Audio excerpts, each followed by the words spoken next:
Hundumtuutuun turiin kan turte kophaa kee eenyuun afaan guutee xinneessu maqaa kee.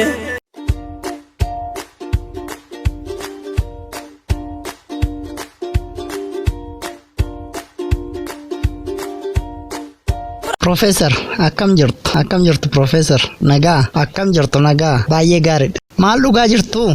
Itittuu freshidha. Itittuu freshin deebi'ee dhufeera. Eeyyee, itittuu freshin deebi'ee dhufeera. Baay'ee gaariidha. Markanjal YouTube irratti badhaasa warqee argattan kan jedhuun dhaga'e dhuguma moo'in eeyyee hojii cimaa hojjettan jechuudha. Galatooma waaqatu waan hundumaa nuuf godhe eeyyee waaqayyotu nuuf godhe. Waaqa isa kam? Waaqa keenya ka. Waaqa keessan. Waaqni keessan eessa jiraata? Waaqni keenya waaqarra jira. Waaqa keessan arguu dandeessu?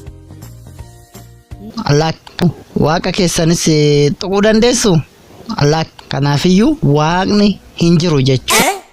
Saayinsiin wanti ijaan hin argamne wanta harkaan hin tuqamne tokko hinjiru jedhee mirkaneesseera waan ta'eef isinis waaqa hin qabdan jechuudha. Garuu barattaniittu isin? Ani Professor. Dhiifama Professor. Akka waaqni hin jirre isin maaliin bartanii? Beekumsa koon itti fayyadame. Beekumsi keessa jira. Kinoo as keessa jira.